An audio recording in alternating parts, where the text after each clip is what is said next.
नमस्कार आदाब, आपने देखना शुरू कर दिया है डेमोक्रेटिक चरखा और मैं हूं आपके साथ अनुप्रिया। इस वक्त पूरे भारत में सिर्फ हिंसा ही हिंसा देखने को मिल रही है, चाहे वो सांप्रदायिकता के नाम पे हो, चाहे वो एक विवादित बयान के नाम पे हो, चाहे वो धर्म के नाम पे हो, चाहे वो राजनीति के नाम पे हो। इस वक्त पूरे देश में विभत्स और विद्रोहपूर्ण माहौल बना हुआ है।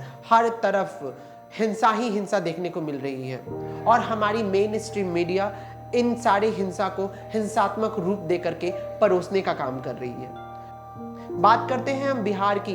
इस वक्त बिहार में हिंसा का प्रभाव देखने को मिल जरूर रहा है, लेकिन उसके रूप बदल गए हैं। लेकिन ऐसा नहीं है कि बिहार में हिंसा होता नहीं था। हम बात करेंगे रामनवमी में। रामनवमी में मुजफ्फरपुर के इलाके में भगवा झंडा एक मस्जिद के गेट पे गाड़ दिया गया। साथ में पुलिस प्रशासन भी मुस्तैद थी, लेकिन मुस्तैदी के साथ साथ मौन में भी थी। वो मौन धारण किए हुए थे क्योंकि उनके सामने ही इस तरह की चीजें हो रही थी और पुलिस प्रशासन चुप्पी बना करके रखी थी। सवाल बहुत सारे हैं, लेकिन जवाब किसी के पास नहीं। वर्तमान समय में गर्दनी बाग के इलाके में हिंसा तो हो रहा है, लेकिन उसका चेहरा बदल गया है। शायद वो न्यूज़ उतनी ज़्यादा टीआरपी नहीं लाएगी। शायद यही वो वजह है जिसकी वजह से मेन स्ट्रीम मीडिया में उन लोगों पर जो हिंसा हो रही है, उन लोगों के साथ जो हिंसा हो रही है, वो दिखाया नहीं जा रहा है। हम बात कर रहे हैं गर्दनी बाग में एस-टेट 2019 के अभ्यर्थी शिक्षकों की, जिन्होंने एस-टेट 2019 के एग्जामिनेशन को क्वालिफाई किया है और क्वालिफाई करने के बाद वो लोग लगातार भिक्षाटन और भूख हड़ताल पर मजबूर हो गए हैं ये सारी चीज़ें करने के लिए।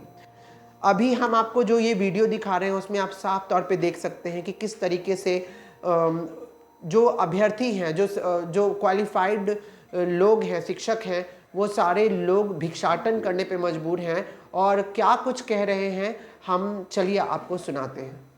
हम यही संदेश देना चाहते थे महोदय कि बिहार सरकार, हमारे नीति निर्माता बिहार के बच्चों को भिक्षा स्वरूप एसटीटी मेरिट पे एसटीटी मार्क्स पर शिक्षक के नियुक्ति का प्रावधान करे, मेरिटधारी शिक्षकों की नियुक्ति करे सरकार। पूरे हिंदुस्तान में एसटीटी मार्क्स पर प्रतियोगिता परीक्षा के आधार पर शिक्षकों की नियुक्ति होती है, तो क्या बिहार हिंदुस्तान से बाहर है? क्या बिहार ने पाप किया है कि अनपढ़, जाहिल और बददिमाग शिक्षक सौंपेंगे आप?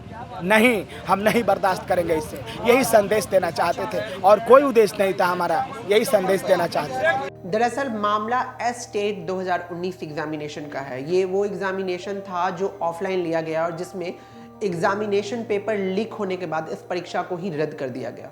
पुनः ये परीक्षा रीशेड्यूल हुआ और सितंबर 2020 में इसकी परीक्षा ऑनलाइन मोड पे ली गई, जिसमें क्वालिफाइड जो छात्र थे, जो शिक्षक थे, वो अब तक नियुक्त नहीं किए गए और वही 8 मई से अनिश्चितकालीन हड़ताल पर बैठे हुए हैं। कहाँ? गर्दनी बाग के इलाके में 8 मई से लगातार अनिश्चितकालीन हड़ताल पर हैं ये शिक्षक और इनकी मांग ये है कि इन्हें नियुक्ति दिया जाए।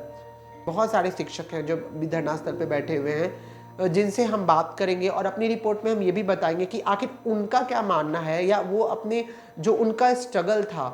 हम बात कर रहे हैं जिस शिक्षक के बारे में, उनका नाम है मोहम्मद ज़या, जिन्होंने 2010 में बीएड की पढ़ाई कंप्लीट की। किस तरीके से अपने घर की मतलब परेशानियों से जूझ करके वो बाहर निकले, अपने घर को बेचा, ज़मीन को दाव पर रखा। उसके बाद बहुत सारी कठिनाइयाँ एक शिक्षक के पढ़ाई के लिए, एक व्यक्ति के पढ़ाई के लिए आती हैं। उन सारी चीज़ों को हमारे चैनल डेमोक्रेटिक चरखा के साथ साझा किया है, तो हम आपको ज़रूर दिखाएंगे। सबसे पहले बताया आप लोग यहाँ पे धरना देने की जरूरत आपको क्यों पड़ी? धरना देने की ज़रूरत इसलिए पड़ रही है कि आज से कुछ महीने पहले हम लोग रिजल्ट आया था, कुछ साल पहले, 1 साल हो गया, तो कुछ साल पहले रिजल्ट आया था, तो रिजल्ट में मेरिट नॉन मेरिट का लफड़ा आ गया था। लेकिन इधर कोर्ट ने सब इक्वल कर दिया कि आप उसमें एलिजिबल आप हो सकते हैं। लेकिन अब इधर जो छठा चरण जो समाप्त होने की जो बात कर रहे थे शिक्षा मंत्री जी ने, तो उस छठा चरण तो समाप्त हो चुका है। लेकिन अब हम लोग कह रहे हैं कि 7वां चरण उसको तुरंत शुरू करें और हम लोगों का नोटिफिकेशन निकालें। लेकिन ये बहुत लंबा टाइम दे दिए, वो दे दिए कि मतलब कि 28 जुलाई को आप लोगों को फिर नोटिफिकेशन निकाला जाएगा। अब उसमें भी अगर 2 इकाई 3 इकाई बच गया उन लोगों का, फिर कहेंगे कि 3 महीना फिर रुक जाओ। तो इस तरह से आश्वासन पर आश्वासन देने से काम नहीं चलेगा। अब छठा चरण ख़त्म हो चुका है, 7वां चरण का नोटिफिकेशन निकाल दे और हम लोग रोड से हम लोगों को स्कूल में भेज दिया करें। और हमें शिक्षा मंत्री से कोई शिकायत नहीं है। बस हम लोगों को जो मेहनत की है, हम लोग मेहनत करके जो यहाँ तक पहुँचे हैं, वो हमको बस खाली वो हमको ये प्रमाण दे दे कि हाँ तुम शिक्षक हो, तुम पढ़ा सकते हो। प्राइवेट स्कूल में पढ़ाने से हम लोगों को इज्जत नहीं मिलती है जी। अब बेरोजगारी इतनी आम हो चुकी है कि 10,000 5,000 से क्या होने जानी है।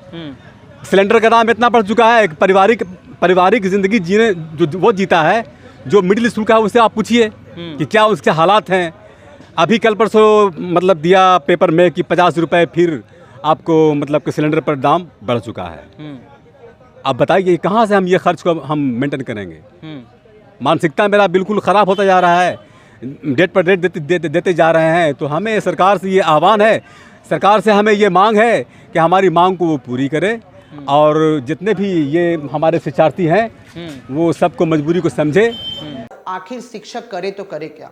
शिक्षक भिक्षाटन करने पे मजबूर हैं। आप साफ तौर पे तस्वीरों में देख सकते हैं कि ये वही शिक्षक है जो 2019 एस्टेट का एग्जामिनेशन क्वालिफाई कर चुके हैं। किस तरीके से भिक्षावृत्ति कर रहे हैं रास्तों पे, सड़क पर, गर्दनीबाग के इलाके में।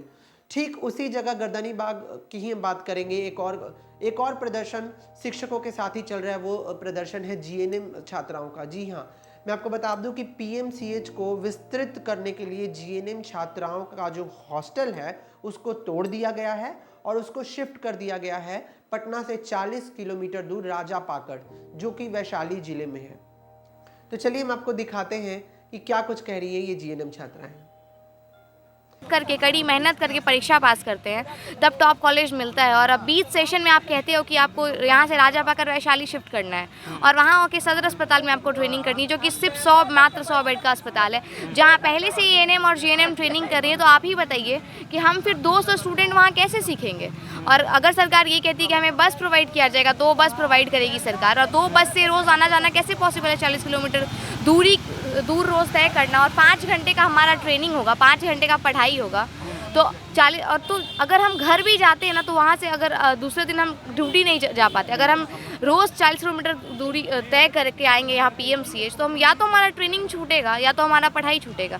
जबकि जीएनएम का सिलेबस जो है वो पढ़ाई और ट्रेनिंग साथ साथ चलना होता है। तो ये तो पॉसिबल ही नहीं कि हम 40 किलोमीटर दूर राजापाकड़ जाके और यहाँ आएंगे ट्रेनिंग करने। हम लोगों की तरफ से सीएम सर को लाखों हजारों लेटर गए होंगे, लेकिन सीएम सर मतलब कोई भी लेटर का रिप्लाई नहीं देते हैं। हमें तो मतलब इस बात पे भी संदेह है कि नीतीश कुमार जी पढ़े लिखे हैं या नहीं। सिर्फ और सिर्फ मतलब उनको कुर्सी तोड़ने से मतलब है, या जमीनी स्तर पर कोई काम करते भी हैं या नहीं। हम स्टूडेंट से हम कोई मतलब आंदोलनकारी नहीं है जो हम लोग दिन महीने साल मतलब आंदोलन में बिता सके। हम लोग स्टूडेंट, हम लोग शिक्षा चाह रहे हैं। हम लोग आंदोलन करने से मतलब कोई हमारा शौक नहीं है जो हम लोग आकर के सड़क पर बैठ करके आंदोलन करें। मतलब हम लोग बस एक ही मुद्दा है, हम लोग एक ही चीज़ मांग रहे हैं आपसे कि हम लोगों को पटना में हॉस्टल प्रोवाइड कर दे, ताकि हमारी शिक्षा जो है कंटिन्यू पीएमसीएच के अंतर्गत हो। नीतीश कुमार को तो थोड़ी शर्म करनी चाहिए कि बेटियां, बिहार की ही बेटियां आखिर अभी रोड पे है, और फिर हम थोड़ी ना कोई आतंकवादी नज़र आ रहे हैं कि हमारी बात भी सुनने के लिए वो तैयार नहीं है। उनसे हमारी बस एक रिक्वेस्ट है सर कि अब बेटियां आपसे गुहार कर रही है, बिहार की बेटियां। ज़्यादा मांग नहीं है हमारी, जेन्युइन मांग को लेके हम लोग बोल रहे हैं कि हमको नई नौकरी नहीं चाहिए, हम बस पढ़ाई की मांग कर रहे हैं। जो हमारा फंडामेंटल राइट है, हम बस उसकी मांग कर रहे हैं सरकार कि आप हमें बस पढ़ाई का मौका दीजिए। हम राजापाकड़ नहीं जाना चाहते हैं, बस हम यहीं पे रह के पढ़ना चाहते हैं। तो अभी आपने देखा कि किस तरीके से सुशासन की सरकार पर सवाल उठाए जा रहे हैं। साथ ही साथ स्वास्थ्य मंत्री मंगल पांडे पर भी सवाल उठाए जा रहे हैं कि जब अल्टरनेटिव ऑप्शंस ढूंढने का उन्होंने ये सुझाव दिया है तो क्यों सरकार उस पर भी कार्य नहीं कर रही है। आपकी इस पूरे रिपोर्ट पे क्या राय है, हमें कमेंट करके जरूर बताइएगा। खास करके जिस तरीके से जीएनएम छात्राओं पे लाठीचार्ज किया जा रहा है या जिस तरीके से शिक्षकों पे लाठीचार्ज किया जा रहा है, इस पे आपकी क्या राय है, हमें ज़रूर कमेंट करके बताइएगा। बने रहें हमारे साथ इस तरह की न्यूज़ के लिए डेमोक्रेटिक चरखा के साथ।